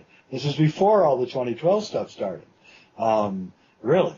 And so you just got to wonder if, what's going on and why he would do that. And so I believe that George Lucas and Spielberg and Kubrick and Ridley Scott and they're not who we think they are. In other words, you aren't going to make a film in Hollywood unless you've been initiated into the group. And when I say initiated, I mean initiated, completely compromised, so that you will never talk. And you notice that as soon as he said it, he denied it. Which everybody's doing now. That's the other thing that the useful idiots in the Illuminati are doing. They're saying the truth, and then the next day they're denying it. It's really quite amusing. That's the internet, too. The instant information is causing everyone to hear about Lucas within, 6 hours of him saying it. It's hilarious. Yeah, very true. Uranus Rising, do you have a question for Jay? Yes, Jay. Going back to the hyperdimensional torus for a moment, I was wondering if, since this torus is an infinite cycle, would we want to step out of the game, especially in light of our relationship with the awakening of Sophia? And if we do, how do we do it? When you say step out of the game, what do you mean? This infinite cycle within the torus of going through the ages. Well, I mean, the infinite cycle can melt back in to the larger infinite cycle, or the infinite cycle can, retain its individuation for a long period. The infinite cycle can do as long as it's astrally bound. The infinite cycle can become immortal in spirit.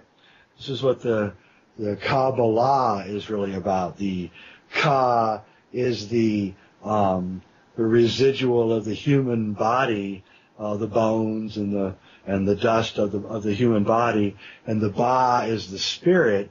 And if you can keep the Ka in a pristine state, like in a tomb, then the Ba can remain attached to the Ka and kind of use it as an energy vehicle to wander around the universe and to get into people's heads. And so you could become a god in Egypt by preserving all the things that you touched in your life.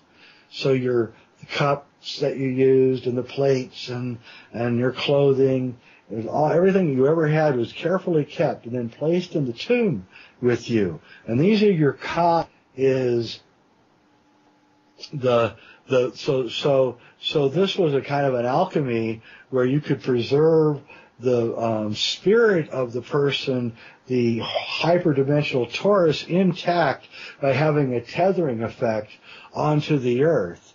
But basically you are absorbed back in to the larger body of Sophia at death. You do not die. You are absorbed back into it, and she can if she wishes, and you can if you wish. If you've lived the right kind of life, you can come back and be whatever you want and do whatever you want in a conscious way. So there's all these different things that are going on.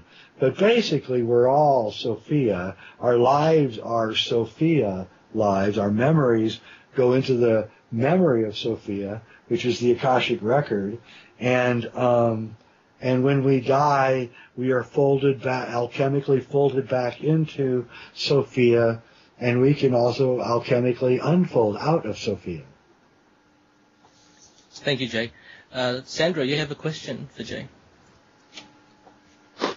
Yeah, Jay, previously you gave a fabulous explanation of the torus, and we want to thank you, and a lot of people have gotten a lot of understanding of that explanation and how we're all connected with it. What we're wondering is there any place that you know of where we could print out a copy of the diagram of the torus that you used to explain so many different aspects of the torus? The ages, the aging, the spiral of time? Yeah, that's a great question. That is that computer graphic, and it is the centerpiece of my new film, The Alchemy Code. And we spent a lot of money on this, creating this art, and this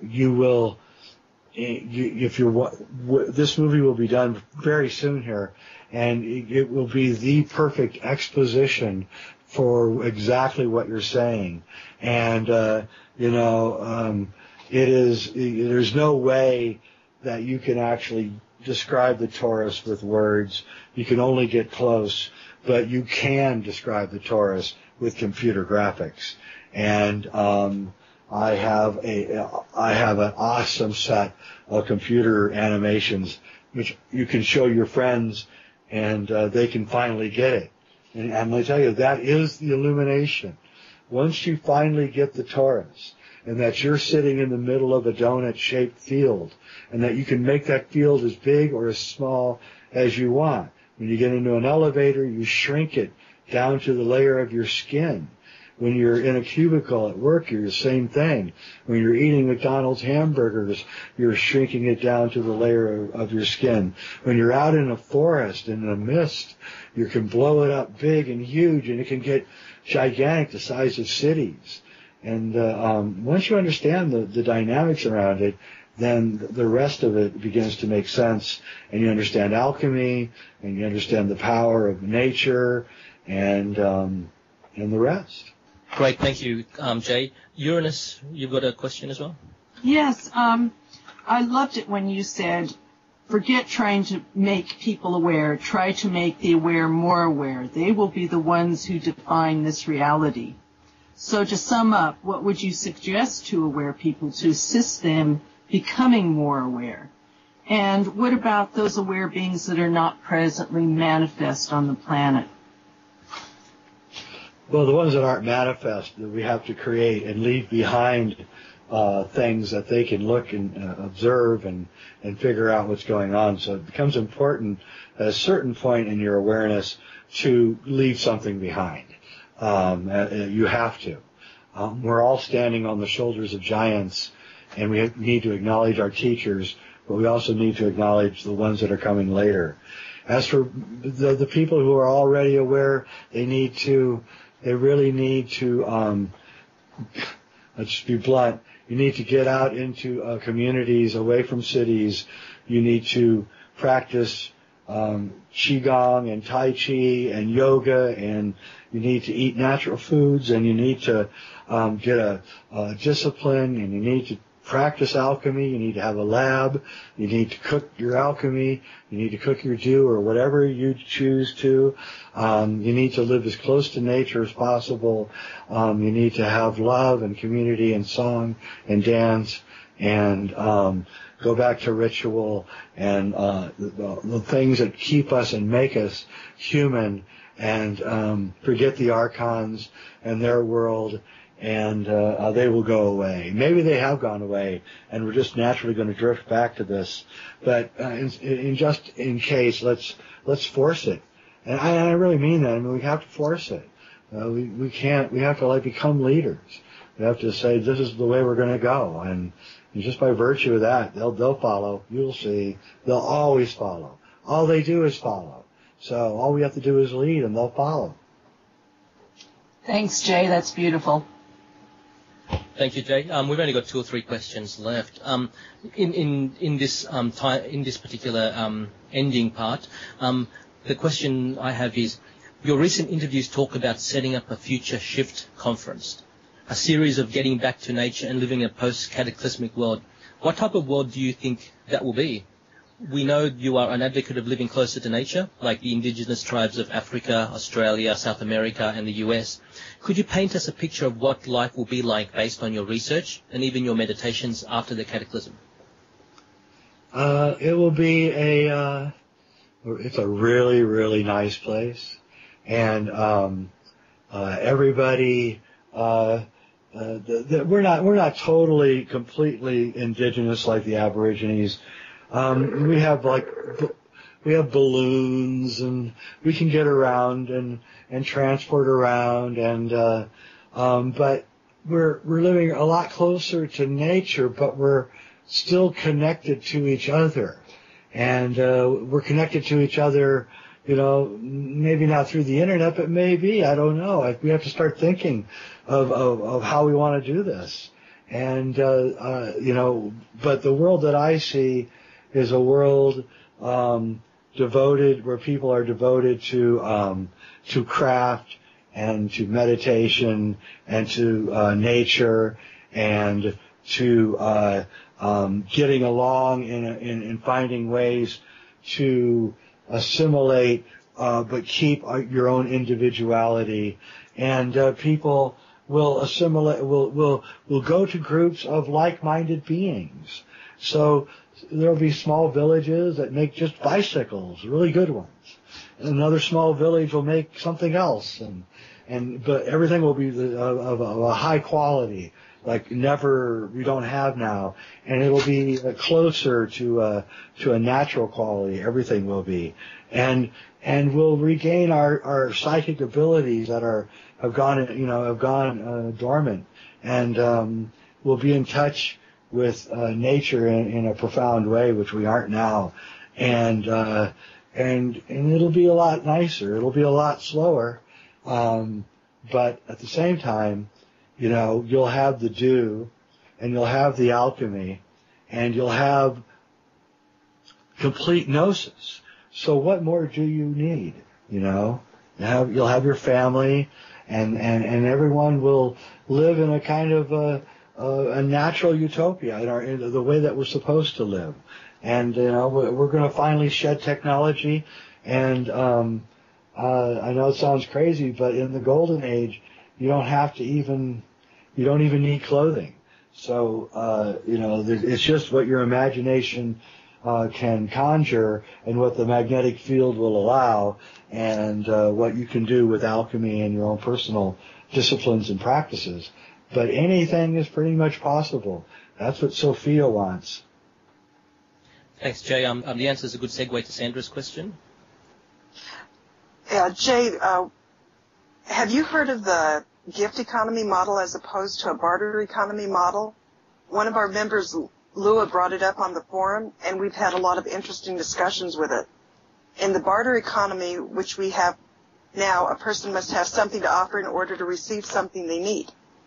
It doesn't matter if the barter is between two people who trade items or if money is used as a medium between them. The fundamental principle of a barter system is that someone who doesn't have anything value to offer doesn't deserve to receive anything of value. In the gift economy, the economic system is based first on the principle that everyone in the basic unit will receive needs equally to the basis of the need, not value. The foundational principle of a gift economy is that everyone has a basic human right, and these include adequate shelter, food, water, clothing, and medicine, and that every single person within the economic unit will make sure that every other person has these needs met. Some indigenous tribes have used this model. The question we have is, have you heard of the gift economy, and what do you think of it as a mechanism after we go through the chaotic times these coming years? Well, I think, I would actually hope that there would be neither a barter economy or a gift economy. There'd actually be no economy. That would sound a little more suitable to what I would want. We don't really, We're looking at everything from the wrong way.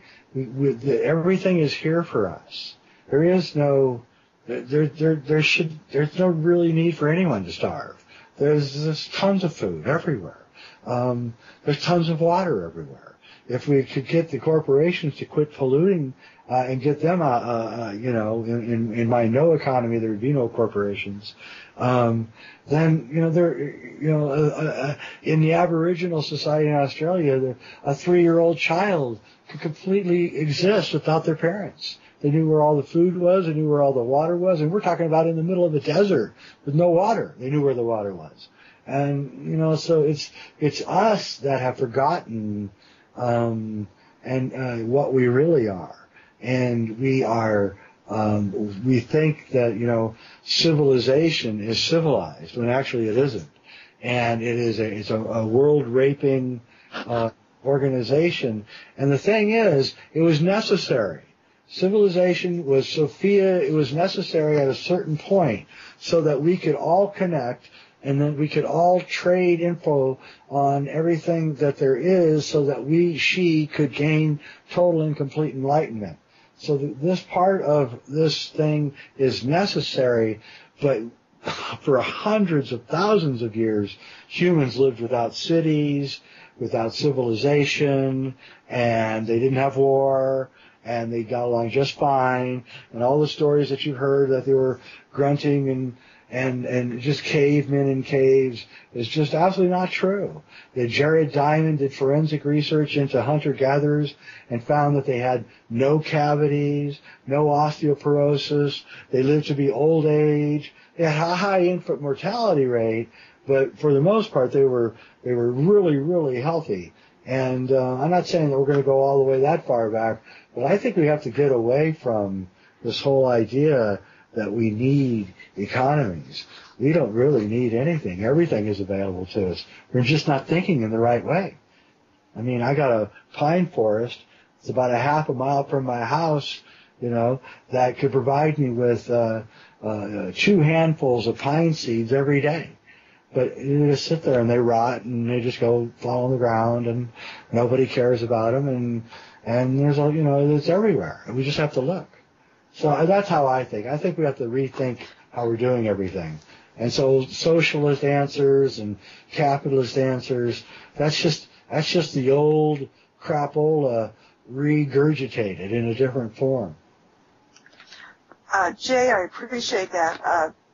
It just occurred to me that while I was listening to your response, basically we're intellectually talking about the Taurus, but we haven't incorporated it and if we had, we wouldn't be worried about the economies because then we are having everything provided and manifested. Exactly right. Now you got it. Once you reach enlightenment, economies seem kind of silly, actually. So we got to get from the intellectual back into the heart and through the penal and incorporate all of this, and then we won't be wasting your time asking the questions that you've already answered. Very good. And also... That might be simplistic, but... No, not at all. In fact, you can't solve a political problem at a political level. So where do you go? You have to go above it. Where's that? Well, that's in the hyperdimensional Taurus is the answer to it all. And you can grow trees. Okay, I'm going to get really crazy, but if the crops grow better on a farm closer to the farmhouse. That this is a maxim of farming, and I don't know if you knew that or not, but crops as you go to a farm, a family farm, you will see that as you get closer and closer to the farmhouse, the corn gets more robust, everything looks better, and farmers have always noted that, and that's because they're living closer to the field that the loving couple, the farmer and his wife, are making. All right, they form a huge bubble. When people are in love, and so if you just live your right life, trees will gain 10 times more fruit than they would normally. The Aborigines didn't go out hunting. The kangaroo herds followed the Aborigine tribes around because they loved to hear their dancing and singing at night around the fire. And so they would just go down and walk a few hundred yards, and there would be a kangaroo, and they would have dinner. So it's like you have to change the way that you think about everything that you're looking at. And when you do, you see that the answers are really pretty simple. I mean, when the first Irish Scots got to Tasmania, they thought the people there that they found must be incredibly uncivilized because they didn't even know how to light a fire. And then they found out later that they did know how to light a fire because they found campfires after they killed them all, by the way. And now we know that the Tasmanians, which is about where Seattle is, very chilly in Tasmania, the original Tasmanians, kept themselves warm through body fire practices, just like the Tibetans keep themselves warm in Tibet by pumping up the chi to the point where they're sweating in a snowstorm. So we've lost our touch with who and what we are, and that's what we have to find, and that's where we're going. Whether we like it or not, we're going back to this. Well, I just wanted to say one thing real quick. It's not another question. I really appreciate the clarification, and I also wanted to say that I appreciate the fact that Lua brought up the discussion on all of this, because your answer just, for me anyway, put it all together. You're welcome. Thank you. Jay, as we end this discussion, we wanted to ask you one final question. Many people fear death because they fear the unknown and they fear change. But fear is just a mindset drummed into us by people that wish to control us. The truth is, change is neither good or bad. As we pass through this birth canal in these coming years, as implied by the Vesica Pisces at Shark Cathedral, what final message do you want to say to people as we live through these times? You have to do two things. And you have to go fast. You have to take care of you and your family on a physical level. In other words, you got to get close to a water supply. You got to have food. You got to start thinking about how you're going to survive on a very real level. And then you have to work daily like a monk at your chi gathering, we'll call it, your alchemy. And you have to do both of them simultaneously. And if you do that, you actually have, I don't know what Cliff would say, maybe a 75% chance with a little luck of surviving and through getting through it in really good shape. Yeah, I think if it's the data caps, right? It's more like 99%, but we won't go there. Thank you very much, Jay.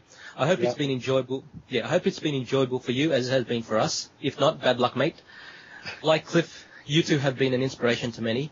Mahatma Gandhi said, "A coward is incapable of exhibiting love. It is the prerogative of the brave." Your love for humanity shines through with the bravery you exhibit every day when you go out and shed light on the truth with a fearless attitude. On behalf of Fox and all the members of the Webbot Forum, we thank you for your time, your bravery, and your love. May you and Sharon have many pies to come. Namaste. Hey, thanks a lot, you guys, and practice your alchemy. Thank you.